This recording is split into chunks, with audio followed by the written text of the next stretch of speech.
Hello, welcome back to the Undergrad Corner, where your student mentors provide you with tips and tricks on how to be successful this academic year. I'm Lillian, your student mentor for this year, and I'm here to talk about what to do and how to apply for internships. Now, if you haven't already, I highly recommend you watch this video first. Gabe, your previous undergrad student mentor, made a video on tips and tricks on how to find internships. So at this point in time, you should have already made your list of internship sites that you want to apply to. In addition, you should have already made a meeting with Dr. Trefalis to talk about requirements, other ways she can support you, and to ensure that this internship site is a good fit for you. Tip number 1, do your research. What does that mean? Well, this means browsing their website to make sure that you have all the information you need to apply. This means looking at their values, what populations they serve, and where their location is, whether they're in person, online, or hybrid. If you see that your site doesn't have an internship opportunity, go to their contact page and find their email. Through email, you can contact them to ask them for internship opportunities. Tip number 2, write up your resume or CV. Many sites ask for a resume or CV. Therefore, if you don't have either of them, I highly recommend you start making one now and build upon it in the years to come. If you don't already have a resume or CV, you can reach out to me via email or reach out to the Writing Center for tips on how to make a resume.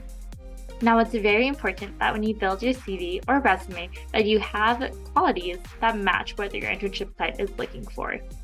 Therefore, if your experience has only been working in fast food and your internship site is at a different location, pull different qualities that you've gained from your past experience that might apply into your current site. Different qualities include work ethic, time management, and organizational skills that you may have in many different job settings. Tip number 3, ask for references or letters of recommendation. Some internship sites suggest that you submit a letter of recommendation from someone who can highlight on the skills and experiences that you have. You'll also need at least 2 to 3 references for your resume or CV when you apply. So it's very important that you reach out early to different people to write you a letter of recommendation or ask them to be a reference. That way, when you apply into internship, you have that all set up.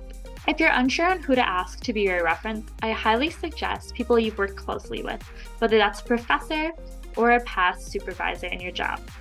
Again, you want to make sure that your references have the good qualities about yourself. So make sure when you ask for strong letters of recommendation or for people who can be a strong reference for you. Tip number 4, prepare a cover letter. Now, not all internship sites will ask you for a cover letter, but some will. Here are some tips on how to write a strong cover letter so that when you apply to internship, you are a competitive applicant. Make sure to highlight key experiences you've had in the past few years in your cover letter. I highly recommend you writing this in a narrative form. Remember, you don't want to list things out because they already have access to your resume or CV, where everything is listed. In your cover letter, you want to write out the things that you've learned and how you've grown through these experiences and why you would be a good applicant. Remember, this is an internship, not a job. So when you write your cover letter, not only do you want to highlight key experiences that make you a good fit for the site, but you want to talk about how the site is a good fit for you. This includes how you plan to grow and learn more about the field in this position. Now, please, don't say you're applying to internship to meet criteria to graduate. That is not a good reason to be applying. Instead, focus on the site's core beliefs and values and build upon them. Talk about why you're passionate for the field and how this experience can help you grow and finalize if this is a field or area that you want to work in. And tip number 5, get ready for interviews. Now, interviews can be very intimidating, but if you've been following the tips up to now, you will actually be really well equipped for the interview. For example, you should have already looked at what their core values and beliefs are to talk about them during the interview. So those are my 5 tips on applying for internships. If you have any questions, please reach out to me or Dr. Trefalis. Also utilize the Writing Resource Center if you have any questions on writing cover letters, resumes, or CVs. In addition, we have so many resources for you on your Canvas page, so make sure to check that out. Thank you for stopping by the Undergrad Corner, and I'll see you soon. Bye.